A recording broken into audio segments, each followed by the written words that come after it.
దేవుని అతి పరిశుద్ధ నామానికి మహిమ కలుగును గాక. ఈరోజు ఓ ఫర్ టుడే వాక్య ధ్యానంలోనికి మిమ్మల్ని అందరినీ ప్రేమపూర్వకంగా ఆహ్వానిస్తున్నాను.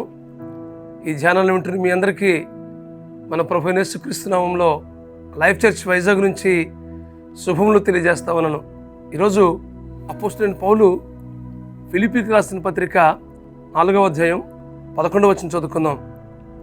అపోస్తలుడైన పౌలు ఫిలిప్పీలకు రాసిన పత్రిక 4వ అధ్యాయం 11వ వచనం చదువుకుందాం. నేను ఏ స్థితిలో ఉన్నాను ఆ స్థితిలో సంతృప్తి కలిగి ఉండా నేర్చుకుని ఉన్నాను. పౌలు తన సాక్షి జీవితాన్ని ఫిలిప్పీ సంఘంతో పంచుకుంటున్నాడు. నేనే స్థితిలో ఉన్నాను ఆ స్థితిలో సంతృప్తి కలిగి ఉండా నేర్చుకుని ఉన్నాను అంటున్నాడు. ఈ దినాల్లో మనం చూసినట్లయితే తృప్తి చాలా మందిలో లేదు. అది లేకపోవడం వల్ల జీవితాల్లో చాలా వెలితికి, ఆందోళనకు, ఒక రకమైన అసంతృప్తికి, ఏదో కోల్పోయామనే స్థితికి లోనై చాలా వేదనకు, కృంగుదలకు గురయ్యే పరిస్థితులు చాలామంది జీవితాల్లో ఎదురవుతున్నాయి. తృప్తి అనేది దేవుని సన్నిధిలో మాత్రమే మనం పొందుకోగలం. ఈ లోకంలో ఉన్న సంపదను బట్టి కాదు, ఈ లోకంలో ఉన్న స్థితిగతులను బట్టి మనం తృప్తి చెందలేము. కానీ దేవుని సన్నిధిలో మాత్రమే మనం తృప్తి పొందుకోగలం.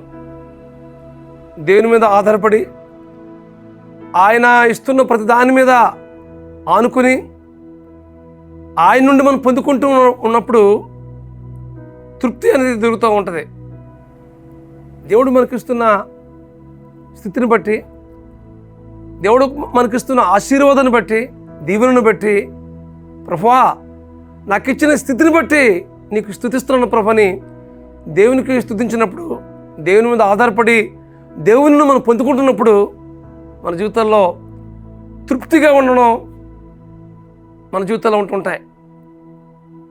ఆగూరు, యాకోబు కుమారుడైన ఆగూరు ప్రార్థన చేస్తూ అంటున్నాడు కదా, అలాగే పేదరికాన్ని, ఐశ్వర్యాన్ని నాకు దయచేయకు ప్రభువా అని అంటున్నాడు. తగినంత ఆహారం నాకు అనుగ్రహించు ప్రభువా అంటున్నాడు. ఎంత గొప్ప ప్రార్థన ఈ ప్రార్థన! ఈ ప్రార్థన ఈ దినం మనం కూడా చేయాలి. ఆగూరు ఇలా ప్రార్థన చేయడంలో వెనుక ఉద్దేశం ఏంటంటే, తగినంత ఆహారం నాకు ఇవ్వు ప్రభువా అనడంలో తృప్తి చెందే పరిస్థితి కనిపిస్తూ ఉంది. దేవుని మీద ఆధారపడిన పరిస్థితిని బట్టి, దేవుని నుండి పొందుకున్న స్థితిని బట్టి తృప్తి దొరుకుతుందనే విషయాన్ని ఆగూరు తన ప్రార్థనలో జ్ఞాపకం చేసుకుంటున్నాడు. ఈరోజు మనం కూడా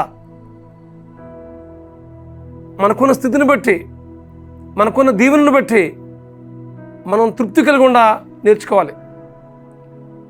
ఒకవేళ శ్రమలు వస్తున్నాయా, శోధనలు వస్తున్నాయా, ఇంట్లో పరిస్థితులు బాగులేవా, మీ స్థితిగతులన్నీ కూడాను చాలా భిన్నంగా ఉన్నాయా, అయితే వాటన్నిటిని ప్రభు సన్నిధిలో అప్పగించుకుని ప్రభు మీద పరిపూర్ణంగా అనుకుని, ఇదిగో ప్రభువా ఇలాంటి పరిస్థితుల మధ్య ఉన్న ప్రభువా, నా హృదయంలో సమాధానం లేదు, సంతోషం లేదు, నెమ్మది లేదు ప్రభువా, అయితే నీ సన్నిధిలో నేను సమాధానం పొందుకుంటాను ప్రభుని దేవుని సన్నిధి నుండి ఏదైతే మనం వెలుతుగా ఉందో, ఏదైతే మనకి కావాలని కోరుకుంటున్నామో, ఏదైతే దేవుని నుండి మనం పొందుకోవాలని ఆశిస్తున్నామో వాటన్నిటినీ దేవునికి అప్పగించుకుని దేవుని సన్నిధిలో కనిపెట్టి వాటిని పొందుకున్న మీదట మన జీవితంలో సంతృప్తి కలిగి మనం జీవిస్తామనే విషయాన్ని మీకు జ్ఞాపకం చేస్తామన్నాను.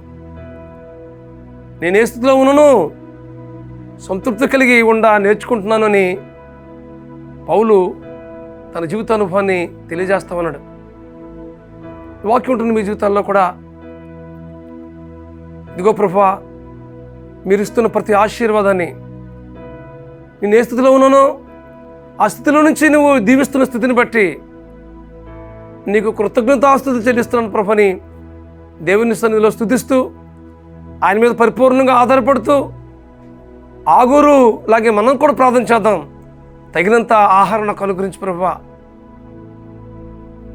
మన సంపదను బట్టి మరుదాన్ని బట్టి కాదు, కానీ దేవుని మీద ఆధారపడిన దాన్ని బట్టి మనం తృప్తి పొందగలం. ఒక విషయాన్ని మీకు జ్ఞాపకం చేస్తున్నాను. ఒక వ్యక్తి ఏమన్నాడంటే, నాకు వద్దు అంటే వచ్చేది డబ్బు, నాకు కావాలంటే దొరకంది తృప్తి అన్నాడు. అంటే తనకు ఎంత వద్దన్నా సంపద వస్తూ ఉంది, కానీ హృదయంలో మాత్రం తృప్తి లేదు. కారణం ఏంటంటే ఇంకా కావాలను, లేకుంటే ఏదో అసంతృప్తి తన హృదయంలో చోటు చూసుకుందని బట్టో ఆ స్థితిలో నుంచి మాట్లాడుతున్నాడు. ఈ వాక్యం ఉంటుంది. మీ జీవితాల్లో కూడా అసంతృప్తికి గురవుతున్నారా? ఇంకేదో లేదని వేదన చెందుతున్నారా? లేని వాటిని గురించి ఆలోచిస్తూ ఉన్న వాటిని బట్టి దేవుని స్తుతించకుండా కృంగిపోయే పరిస్థితి మీ జీవితంలో ఎదురవుతున్నాయా? అలాగైతే ఇదేనా దేవుడు మీతో మాట్లాడుతున్నాడు. ప్రభువా, నీవు ఇచ్చిన స్థితిని బట్టి నీకు స్తుతిస్తాను ప్రభా. నువ్వు నాకేదైతే ఇస్తున్నావో వాటిని బట్టి నీకు కృతజ్ఞతాస్తుతి చెల్లిస్తున్నాను ప్రభాని దేవుని సన్నిధిలో కృతజ్ఞతాపూర్వకంగా మనం దేవునికి స్తుతించినప్పుడు మన జీవితంలో సంతృప్తిగా బ్రతకడం మనం నేర్చుకుంటాం. కాబట్టి మన జీవితాన్ని పరిపూర్ణంగా దేవునికి అప్పగిద్దాం. మన స్థితిగతులన్నింటినీ దేవునికి అప్పగిద్దాం. దేవుని మీద ఆధారపడదాం. దేవుని నుండి మనం ప్రతిదీ కూడా పొందుకుందాం. ఎటు కృప పరిశుద్ధాత్మ దేవుడు మీకు అనుగ్రహించి నడిపించును గాక. ప్రార్థన చేసుకుందాం. బ్రహ్మస్వరూపుడా, మహాకృపగల మా తండ్రి, ఇదిగో ప్రభువా, నేనే స్థితిలో ఉన్నను ఆ స్థితిలో సంతృప్తి కలిగి నేర్చుకుంటున్నానని పౌలన్న మాటలు ఈ సమయంలో జ్ఞాపకం చేసుకుంటున్నాం. ప్రభువా, మా ప్రియుల జీవితాల్లో